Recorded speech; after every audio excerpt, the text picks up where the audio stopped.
Ces phrases vous font douter de vous-même. Le piège ne commence pas toujours quand quelqu'un crie. Il ne commence pas toujours par une insulte, ni par une porte qui claque, ni par une scène que tout le monde pourrait reconnaître. Parfois, il commence plus doucement, dans une pièce calme, après une phrase courte, après un regard froid, après une conversation qui, vue de l'extérieur, n'avait presque rien de violent. Et pourtant, quand tout est fini, vous restez là, assise dans le salon, debout dans la cuisine, devant votre téléphone ou devant le miroir de la salle de bain. Et une question commence à tourner. Est-ce que j'ai mal compris? Puis une autre. Est-ce que j'ai exagéré? Puis une autre encore. Est-ce que j'ai tout inventé? À ce moment-là, quelque chose a déjà bougé. Pas seulement dans la conversation, en vous. Il existe des phrases qui ne font pas seulement mal sur le moment. Elles restent, elles reviennent, elles s'installent. Et, répétées assez longtemps, elles ne vous font plus seulement douter de l'autre. Elles vous font douter de vous-même. Il faut être précis. Tout malentendu n'est pas une manipulation. Tout désaccord n'est pas du gaslighting. Tout le monde peut oublier une phrase. Tout le monde peut se défendre maladroitement. Tout le monde peut dire, un jour, « Ce n'est pas ce que je voulais dire. » Les liens humains ne sont jamais parfaitement propres. Il y a des angles morts, des maladresses, des phrases qui sortent mal. Mais il y a une différence entre une confusion ponctuelle et une mécanique qui se répète. Une différence entre quelqu'un qui essaie de comprendre votre douleur, même mal, et quelqu'un qui transforme toujours votre douleur en défaut chez vous. C'est cette différence qu'il faut regarder. Pas une phrase isolée, pas une dispute, pas une soirée, la répétition, le mouvement, l'endroit où tout finit. Parce que, dans certains liens, chaque fois que vous essayez de dire ce que vous avez ressenti, la discussion revient au même point. Contre vous. Vous vouliez parler de ce qu'il a fait. Vous finissez par vous expliquer sur votre ton. Vous vouliez parler d'une phrase qui vous a blessé. Vous finissez par vous excuser d'être trop sensible. Vous vouliez comprendre pourquoi il avait changé d'attitude. Vous finissez par douter de votre mémoire. Et ce n'est pas seulement fatigant. C'est dangereux. Parce qu'un jour, vous ne vous demandez plus « Est-ce que cette personne me respecte ?» Vous commencez à vous demander « Est-ce que je peux encore me croire ?» La première phrase est peut-être la plus froide. Tu inventes 2 mots, très simples, très nets. Ce n'est pas seulement une manière de dire « Je ne suis pas d'accord », c'est une attaque contre votre capacité à percevoir ce qui s'est passé. Vous dites « Hier soir, tu m'as humilié devant eux ». Et l'autre répond « Tu inventes, personne n'a vu ça comme ça ». La conversation change de pièce. Elle ne porte plus sur ce qu'il a dit. Elle ne porte plus sur la honte que vous avez ressentie. Elle porte sur votre fiabilité, votre mémoire, votre capacité à raconter une scène sans la déformer. Alors vous repassez tout. Les mots exacts, le ton, le visage des autres, le silence autour de la table. Vous cherchez un détail qui prouve que vous n'avez pas rêvé, et pendant que vous cherchez, l'événement disparaît. Votre douleur disparaît. Il ne reste qu'un tribunal intérieur. Avec vous sur le banc des accusés. Quand quelqu'un vous dit une fois « tu inventes », cela peut être un désaccord. Mais quand, chaque fois que vous êtes blessé, la réponse est que vous inventez, ce n'est plus une phrase. C'est une méthode. Une méthode pour ne jamais regarder ce qu'il a fait. Une méthode pour vous faire porter le poids de la preuve. Une méthode pour vous pousser à défendre ce que vous avez vécu au lieu de protéger votre dignité. Le plus cruel, c'est que vous finissez par faire son travail à sa place. Avant même de parler, vous vous corrigez. Vous dites « Peut-être que je me trompe, mais je ne suis pas sûr, mais je ne veux pas inventer, mais… » Vous entrez dans la conversation déjà diminuée, déjà en défense, déjà prête à retirer ce que vous avez ressenti. Et c'est là que la phrase a réussi. Pas parce qu'elle a prouvé que vous aviez tort, mais parce qu'elle vous a appris à ne plus arriver entière.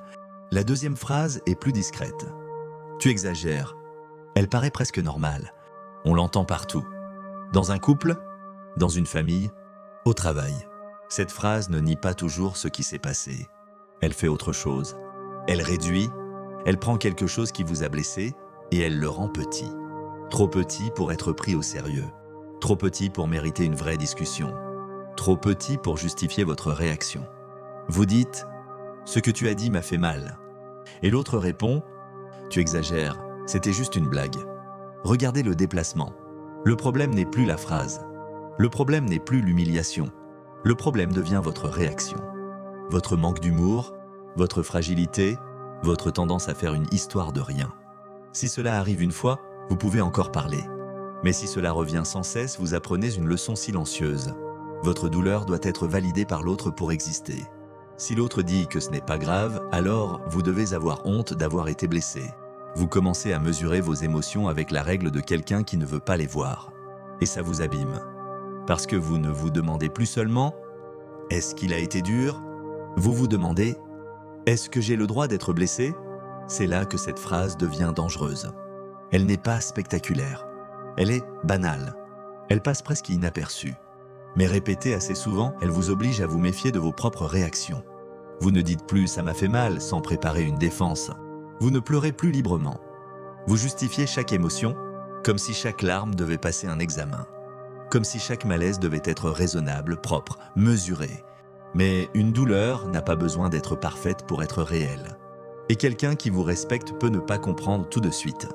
Mais il ne devrait pas avoir besoin de vous rabaisser pour éviter de regarder l'impact de ces mots. La troisième phrase est celle qui épuise. Je n'ai jamais dit ça. Parfois, c'est vrai. Quelqu'un peut ne pas avoir dit une phrase.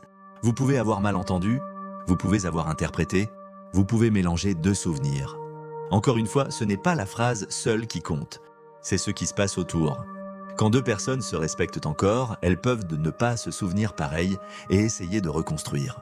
Pas parfaitement, pas toujours calmement, mais avec un minimum d'honnêteté. Quelqu'un peut dire « Je ne me souviens pas l'avoir dit comme ça ». « Oh, ce n'était pas mon intention, mais je comprends que ça t'ait blessé. Ce n'est pas agréable. » Mais la porte reste ouverte. Dans une mécanique plus sombre, la phrase ferme tout. « Je n'ai jamais dit ça.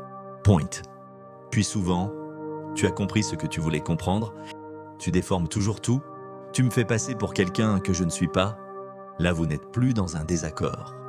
Vous êtes dans une bataille pour garder le droit de croire votre propre mémoire. Alors vous reprenez votre téléphone. Vous cherchez les anciens messages. Vous remontez la conversation. Vous vérifiez la date. Vous cherchez la capture d'écran, pas pour gagner, pour ne pas disparaître, parce que, sans preuve, vous avez l'impression que ce que vous avez vécu peut être effacé. C'est un signe important. Quand vous avez besoin d'une preuve pour croire votre propre douleur, quelque chose a déjà été déplacé en vous. Vous n'êtes plus simplement en train de parler à quelqu'un. Vous êtes en train de vous défendre contre l'effacement. Et ce n'est pas une manière normale d'aimer, ni d'être aimé. Un lien ne devrait pas vous transformer en avocate de votre propre mémoire. Vous ne devriez pas avoir à archiver chaque phrase, à garder chaque message, à retenir chaque détail, à parler comme si vous saviez déjà qu'on allait vous nier. Parce que ce n'est pas seulement épuisant, c'est humiliant. Vous ne vivez plus les choses. Vous les enregistrez. Au cas où, plus tard, on vous dirait encore que rien de tout cela n'a existé. La quatrième phrase semble plus calme, plus intelligente, plus supérieure. Tu comprends toujours mal. Le mot important, c'est toujours. Il transforme un moment en identité. Ce n'est plus. Il y a eu un malentendu. C'est tu es quelqu'un qui comprend mal. Ce n'est plus une erreur possible. C'est une étiquette. Et cette phrase est efficace parce qu'elle ne vous attaque pas seulement sur ce que vous ressentez. Elle attaque votre capacité à comprendre, à entendre, à interpréter, à distinguer une intention d'un accident. Alors vous vous surveillez. Vous entendez une phrase, mais vous n'osez plus réagir. Vous vous dites « peut-être que je comprends mal ». Vous remarquez une froideur, mais vous n'osez plus la nommer. Vous vous dites « peut-être que j'interprète ». Vous sentez que quelque chose a changé, mais vous attendez. Encore un signe, encore une preuve, encore un peu plus de certitude. Et pendant que vous attendez, vous vous éloignez de votre première perception. Cette perception n'est pas toujours une preuve, mais elle est une information. Elle mérite d'être examinée, pas ridiculisée. On peut vous dire « je ne l'ai pas voulu comme ça ». On peut vous dire « je crois qu'on ne s'est pas compris ». Mais on ne devrait pas vous répéter assez souvent que vous comprenez mal pour que vous finissiez par ne plus oser comprendre du tout. Parce que c'est ce qui finit par arriver. Vous relisez les messages 10 fois. Vous demandez l'avis de quelqu'un d'autre. Vous changez 3 fois votre réponse. Vous écrivez, vous effacez, vous réécrivez. Puis vous retirez la seule phrase qui disait vraiment ce que vous ressentiez. Vous envoyez quelque chose de plus petit, plus poli, plus inoffensif, quelque chose qui ne vous protège pas, mais qui évite la prochaine attaque. La 5e phrase est très connue. Tu es trop sensible. Elle a plusieurs visages. Tu prends tout mal. On ne peut rien te dire. Tu fais toujours des histoires. Tu dramatises. Tu es fragile. Trop émotionnel. Trop intense. Trop compliqué. Ces phrases fonctionnent parce qu'elles transforment votre blessure en défaut de personnalité. Si vous avez mal, ce n'est pas parce que l'autre a été dur. C'est parce que vous êtes trop sensible. Si vous pleurez, ce n'est pas parce que la situation est froide. C'est parce que vous êtes instable. Si vous demandez une explication, ce n'est pas parce que l'autre a été ambigu. C'est parce que vous êtes exigeante. Si vous avez besoin d'être rassuré, ce n'est pas parce que le lien est incohérent. C'est parce que vous êtes dépendante.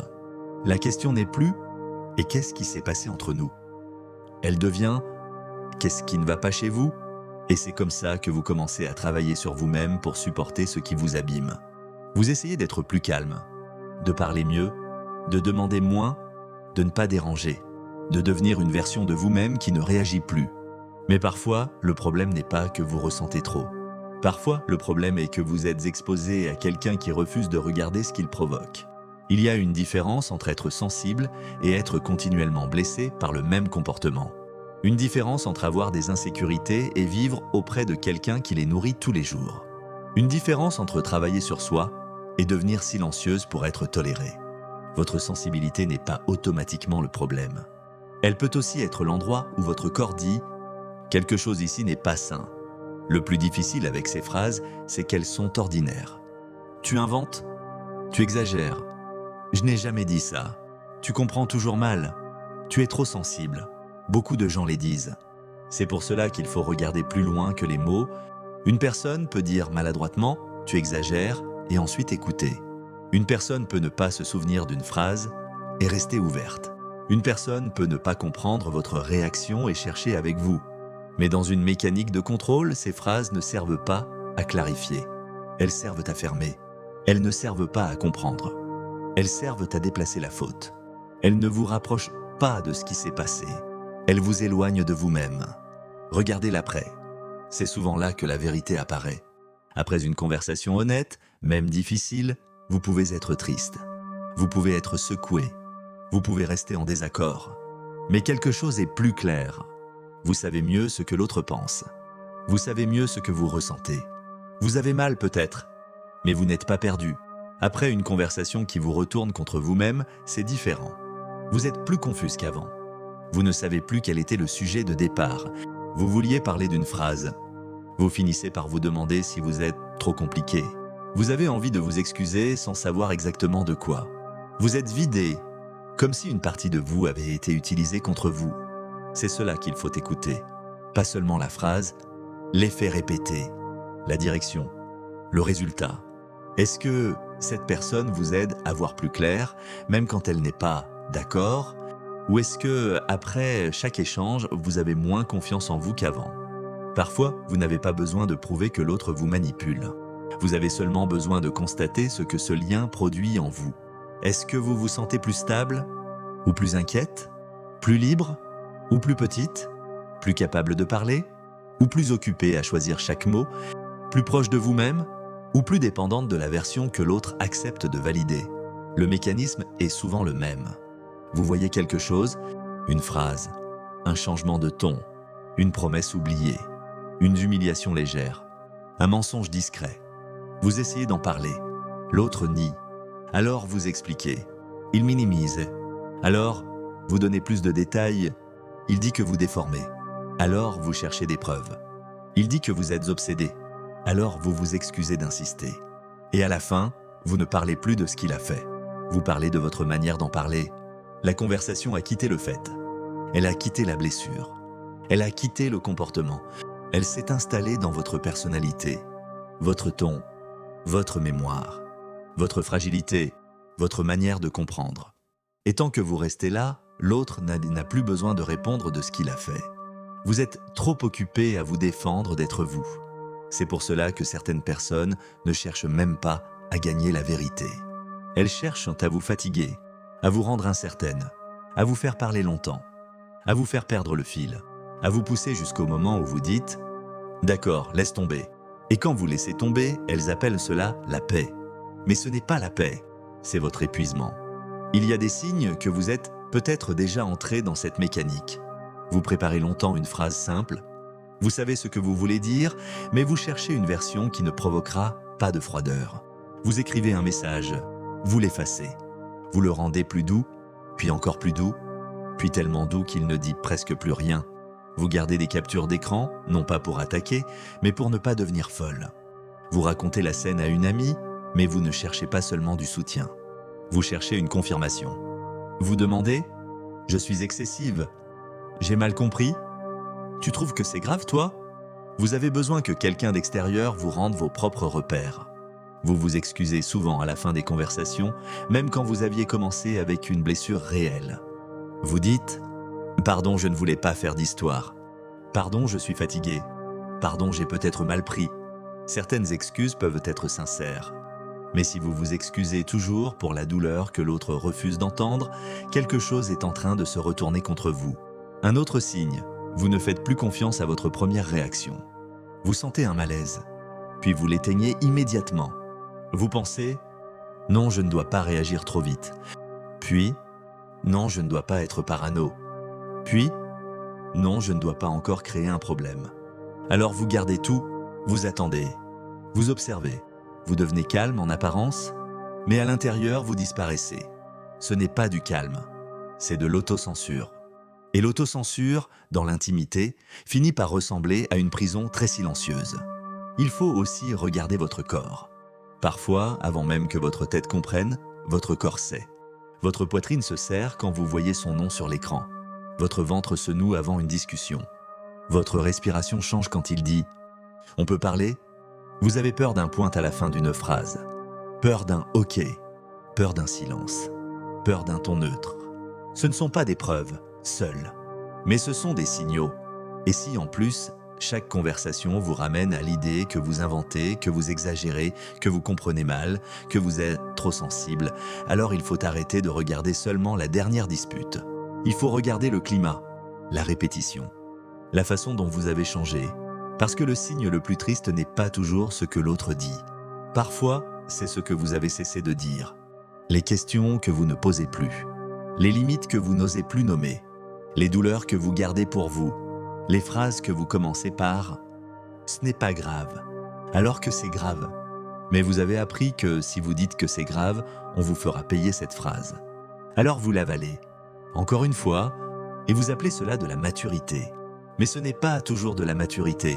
Parfois, c'est le résultat d'un dressage émotionnel. Vous avez appris que votre vérité crée trop de conséquences. Alors vous la réduisez, pour survivre au lien. Il ne s'agit pas de voir de la manipulation partout. Ce serait une autre prison. Il s'agit de retrouver un critère simple. Une conversation difficile peut être inconfortable. Mais elle ne devrait pas vous détruire à chaque fois. Elle ne devrait pas vous laisser dans un brouillard constant. Elle ne devrait pas vous forcer à prouver que vous avez le droit de ressentir. Elle ne devrait pas faire de votre mémoire une ennemie. Quelqu'un peut ne pas être d'accord avec vous. Il peut ne pas voir la scène comme vous. Il peut avoir ses propres blessures. Il peut se défendre. Mais s'il vous respecte, il n'a pas besoin de vous faire douter de ce que vous avez vécu pour protéger sa version. C'est là que se trouve la ligne. Pas dans le fait d'avoir toujours raison. Personne n'a toujours raison. Pas dans le fait de se souvenir de chaque mot parfaitement. Personne ne se souvient parfaitement. La ligne est dans la façon dont l'autre traite votre perception.